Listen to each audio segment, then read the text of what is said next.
Welcome to Fellowship Online. This is Pastor William Cabural of Philadelphia Missionary Church, ang inyo pong ka-fellowship online. I pray that the Lord's peace, harmony, tranquility, health, wholeness, completeness, soundness, welfare, safety, well-being, prosperity, fullness, and perfectness be with you in the name of Jesus. In short, Shalom.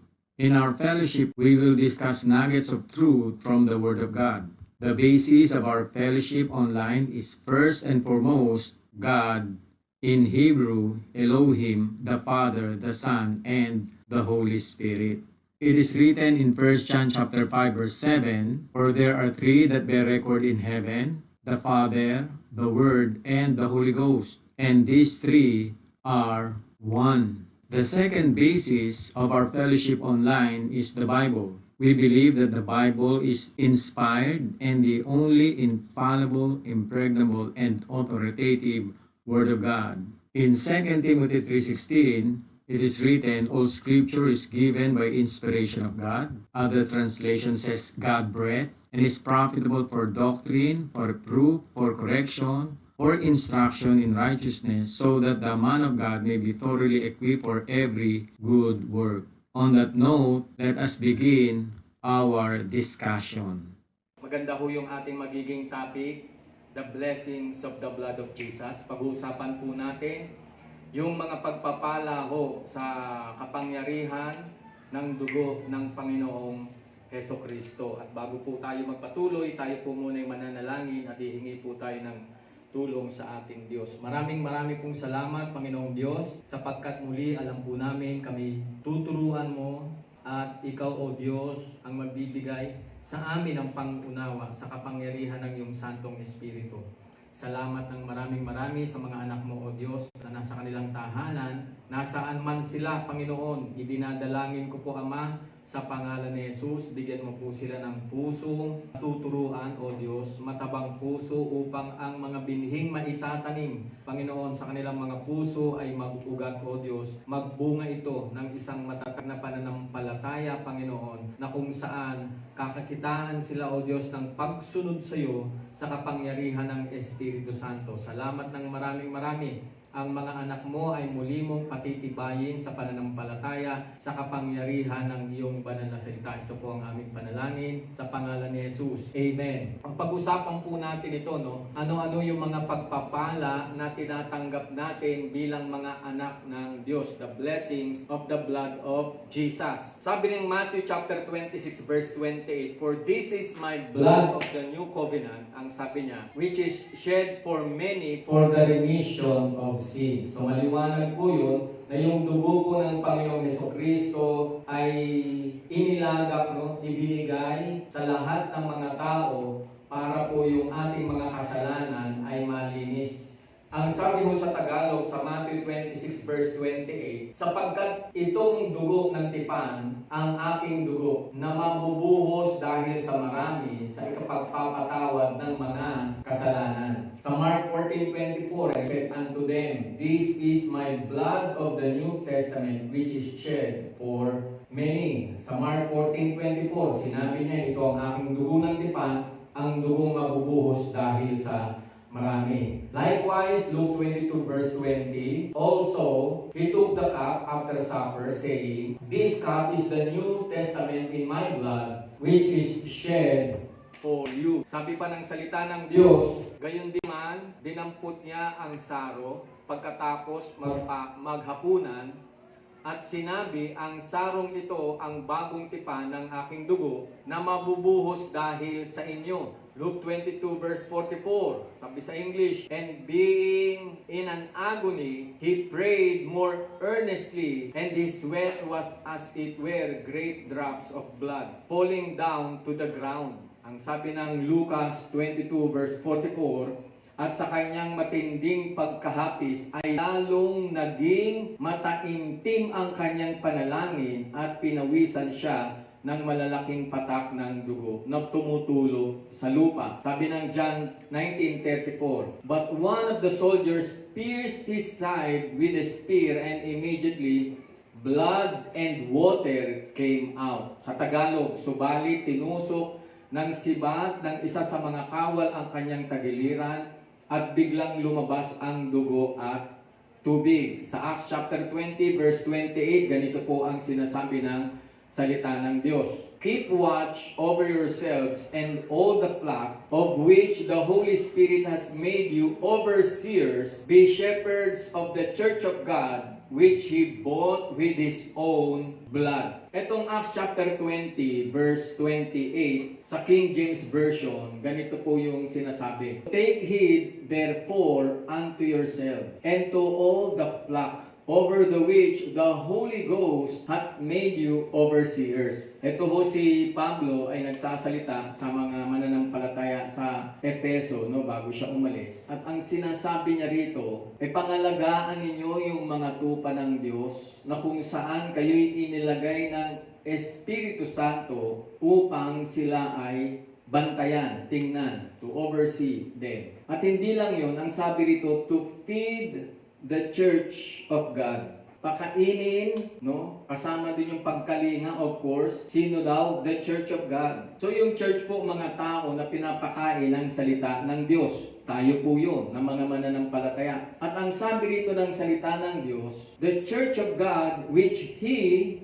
God, hath purchased with His own blood. Mapapansin po natin na ang sinasabi po ng salita ng Diyos, ang iglesia raw po ng Diyos ay tinubos ng Diyos sa pamamagitan ng kanyang dugo. May nagpapatunay na ang Panginoong Hesukristo ay Diyos. Alam natin ang Aba, Espiritu, ang Espiritu Santo, Espiritu. Si Kristo, nung magkatawang tao siya, siya ay 100% man and 100% God. At bilang Diyos na nagkatawang tao, ang sabi ng salita ng Diyos, tayo ho ay tinubos ni Kristo sa pamamagitan ng kanyang dugo. At ang sabi rito, the church of God, which He purchased with His own blood. Ng dugo ng Diyos, tinubos tayo ng dugo ng Diyos. O sino yung Diyos na tumubos sa atin sa kapangyarihan ng kanyang dugo? Walang iba kundi ang Panginoong Hesukristo. Ngayon, pag-usapan po natin itong tinatawag na the blessings of the blood of Jesus. Pag-usapan po natin. Ano-ano yung mga pagpapala na natanggap natin sa kapangyarihan po ng dugo ni Kristo. Number one blessing, the church is bought by His blood. Yun. Sa madaling sabi, dito sa Acts chapter 20 verse 28, ang tinubos po ng Panginoong Hesukristo ng kanyang dugo ay ang tinatawag na church. Good news. We are the church. We are the ecclesia of God. Tayo po yung tinatawag na tao dito sa earth na nag-gather in the name of Jesus. Dapat nating maunawaan yung salita pong ecclesia, no? Yun po ay Greek word, inadapt po ng mga Romano yung ecclesia na yan. Kasi yung mga Grego at yung mga Romano, meron po silang iisang kaugalian ng araw. Pag sila ho ay magbibigay ng announcement, hear ye, hear ye. Explain ko lang ho sa inyo anong ibig sabihin ng ecclesia. Yan pong salitang ecclesia actually, hindi po siya religious term. Yan po ay political term. Noong araw, dahil nung panahon ni Jesus Christ, sila ay under the Roman Empire, ang Israel, ang Mediterranean region, no, under po sila ng Roman Empire. Pagka ang emperor ay nagbigay ng tinatawag na law, no, at pagkatapos ipinahayag sa kanyang buong nasasakupang mga bansa, mga kaharian, magpapadala sila ng mga emisary, babasahin po yan sa plaza. At pagkatapos dun sa stage, tatayo yung emissary, yung messenger, at babasahin niya, hear ye, the king says. Yung mga pwede lang lumapit doon, yung Roman citizens. Kahit ikaw ay pinanganak na Roman citizen o binili mo yung citizenship mo, importante ikaw ay Roman citizen. Yung grupo na yun, ng mga Roman citizen na lumalapit doon, na nagsasama-sama, nagtitipon-tipon, dahil nanawagan yung kanilang emperor, yung kanilang hari, ang tawag po doon sa meeting kapulungan na yun, ecclesia. Hindi po doon kasama kasama yung mga hindi citizens of Rome. Maliwanag po yun. Kaya ho yung salitang eklesiya, ang gumagamit lang ho nun, hari, pag nananawagan siya sa kanyang mga citizens. At pag nanawagan siya, dahil hindi naman lahat doon Roman citizen, yung mga hindi Roman citizen, doon lang sila sa gilid, makikinig lang sila, pero hindi sila kasali doon sa eklesiya. So therefore, the term ecclesia na tinawag natin sa Tagalog iglesia, no? Ecclesia, iglesia sa English church, yun po ay political word na pwede lang gumamit ay ang hari. One day, Jesus said, "Who do you think people say that I am?" Sino ako ayon sa mga tao? Sumagot yung mga alagad. Sabi ng iba, ikaw si Jeremiah. Sabi ng iba, ikaw si John the Baptist. So iba-iba yung sinasabi ng tao. Pero kayo, sabi ni Jesus, sino ako sa inyo? Sumagot si Peter. Ang sabi ni Peter, "You are the Christ, the anointed one of God, the chosen one of God, the Son of the living God." Yun ang declaration ni Peter. You are the Christ, the Son of the living God. Ang sabi ng Panginoong Hesukristo sa kanya, "Mapalad ka, Pedro, sapagkat yung katotohanan na yan ay hindi laman at tugo, hindi tao ang nagpahayag sa inyan. Yan ay ipinahayag sa iyo ng aking Ama sa langit. And I tell you, you are Peter, a small rock. Upon this rock, big rock of revelation, that I am the Christ, the Son of the living God, I will build my church, and the gates of Hades shall not prevail against it." Kung mapapansin po natin, ginamit ni Jesus yung word na ecclesia. Upon this rock of revelation that I am the Christ, the Son of the living God, I will build my own ecclesia. I will build my own church. Amen. Anong ibig sabihin nun? Ang pwede lang hong sumama doon sa hiri-hiri ni Jesus, yung mga citizens of the kingdom of God, citizens of heaven. At meron pong hari, yung citizens of the kingdom. Sino yung hari doon? Jesus is the King of kings and the Lord of lords in that kingdom. And we are in the kingdom of God. Only those who are bought by the blood of Jesus are included in the church. Coming from the world, they repent from sin, they return to God, they receive Jesus, then they are included in Christ's ecclesia. And the good news is, the church is bought by His blood. Yun po yung isang pagpapala na tinanggap natin. Ang iglesia ay binili ng Diyos sa pamamagitan ng kanyang sariling dugo. Basahin natin sa Tagalog, Gawa 20:28. "Ingatan ninyo ang inyong sarili at ang buong kawan, sa kanila'y inilagay kayo ng Espiritu Santo sa mga tagapangasiwa upang pangalagaan ninyo ang iglesia ng Diyos na binili niya ng kanyang sariling dugo." Amen. Ito, pangalawa, we have redemption, the forgiveness of sins through the blood of Jesus. Amen. Ephesians chapter 1 verse 7. "In whom we have redemption through His blood, the forgiveness of sins according to the riches of His grace." Sabi ng Colossians 1:14, "In whom we have redemption through His blood, even the forgiveness of sins." Ang liwanag po ng sinasabi ng salita ng Diyos, no? Tagalugin natin yan para mas maging maliwanag sa atin. Tayo'y may katubusan, ang kapatawaran ng ating mga kasalanan sa pamamagitan ng dugo ni Jesus. Sabi ng Efeso 1:7, sa Kanya'y mayroong tayong katubusan sa pamamagitan ng Kanyang dugo, na kapatawaran ng ating mga kasalanan upang ayon sa mga kayamanan ng Kanyang biyaya. Ang sabi pa ng Colossus 1:14, na sa Kanya ay mayroon tayong katubusan na siyang kapatawaran ng mga kasalanan. Good news, sa pamamagitan ng dugo ni Kristo, kapatid, ikaw ay tinubos na, ikaw ay pinatawad na sa iyong mga kasalanan. Hallelujah. Number 3, we have been brought near to God through the blood of Christ. Tayo ay inilapit, no, sa Diyos sa pamamagitan ng dugo ni Kristo. Ephesians chapter 2 verse 13. But now in Christ Jesus, ye who sometimes were far off are made near by the blood of Christ. Tagalugin po natin yun, no? Tayo'y nailapit sa Diyos sa pamamagitan ng dugo ni Kristo. Ephesians chapter 2 verse 13. Dadakwat ngayon, kayong dati malalayo ay nailapit na sa pamamagitan ng dugo. Anong ibig sabihin ng dating malalayo? Tayo po ay dating walang relasyon sa Diyos. Tayo po ay walang karapatan doon sa tinatawag na covenant ng Diyos sa Israel.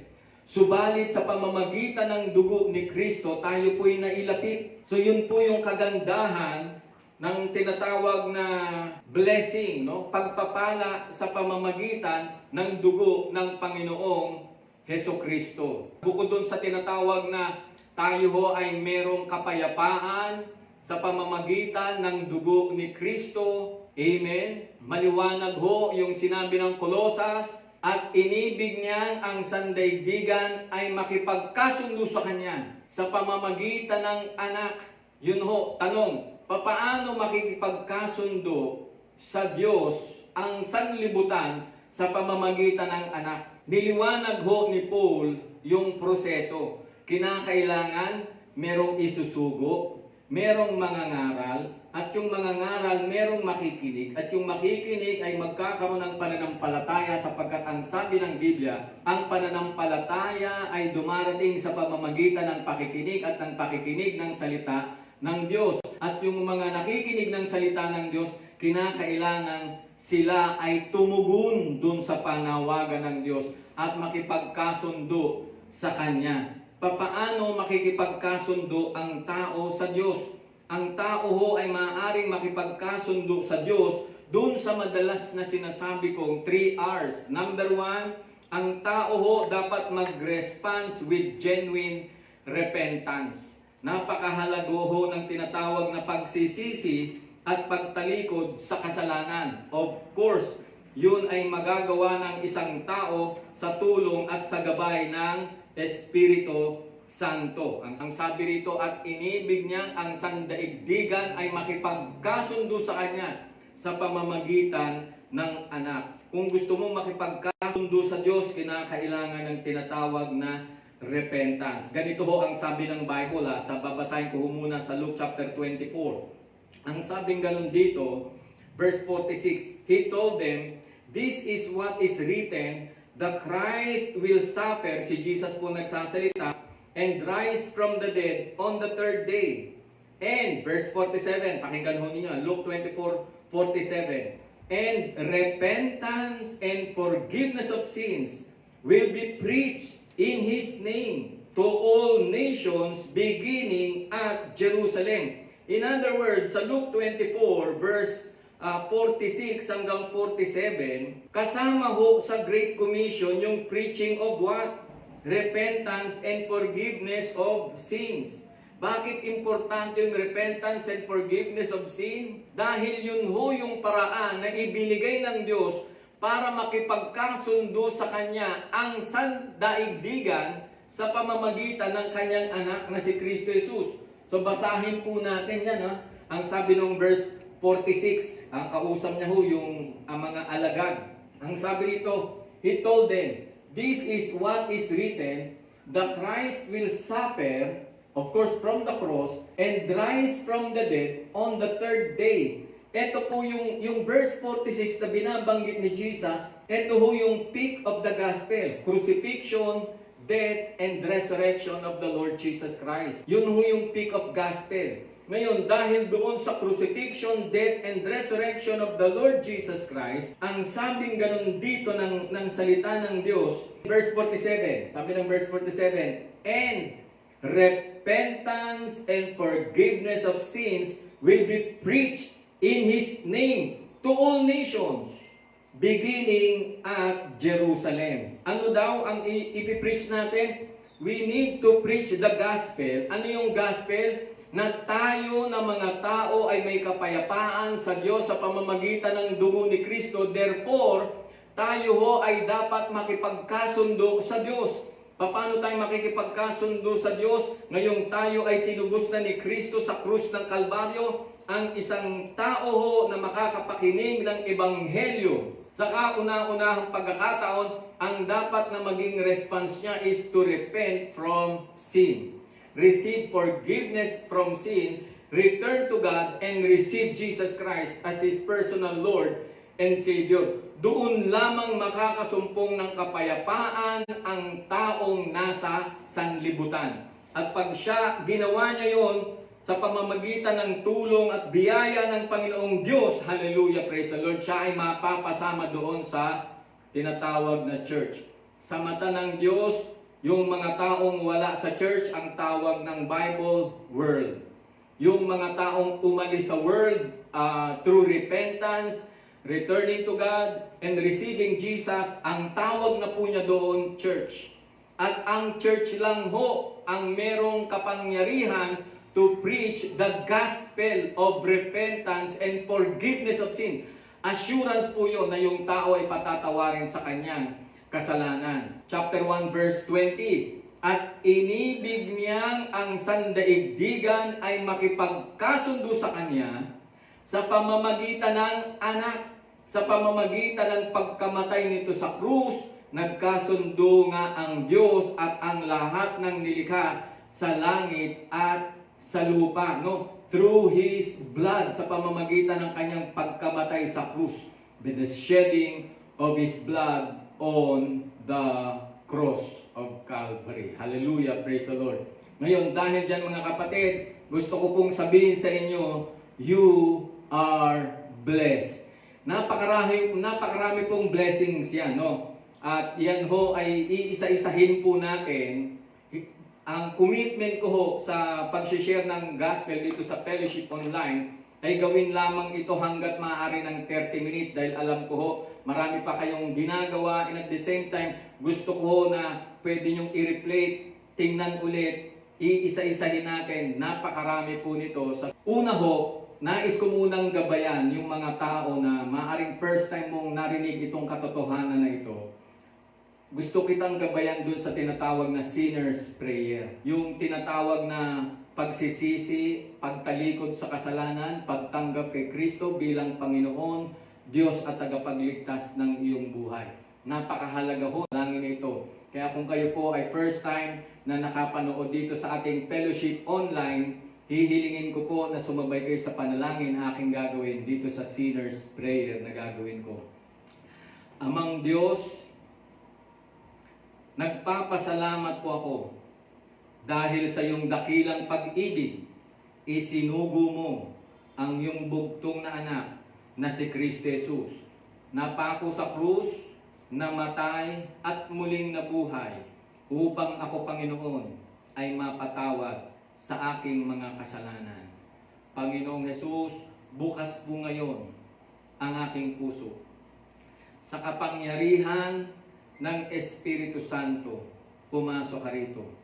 Tinatanggap kita ngayon bilang Panginoon, Diyos at tagapagligtas ng aking buhay. Salamat ng maraming-marami sa pagpapatawad mo, sa kapangyarihan ng iyong dugo, sa pagbibigay sa akin ng panibagong buhay at buhay na walang hanggan. Hinihiling ko, Panginoon, pagdating ng takdang oras, dalhin mo po ang aking kaluluwa sa iyong kaharian dyan sa langit. Ito po ang aking panalangin sa pangalan ng Ama, ng Anak, at ng Espiritu Santo. Tayo po'y dumako sa ating benediction. Now unto Him who is able to keep you from falling and to present you faultless before the presence of His glory with exceeding joy, to the only wise God our Savior through Jesus Christ our Lord, be glory and majesty, power and authority, both now and ever. Amen. The Lord bless you and keep you. The Lord make His face shine upon you and be gracious to you. The Lord lift up His countenance upon you and give you shalom in the name of the Father, and of the Son, and of the Holy Spirit. And everybody will say, Amen and Amen. You are blessed.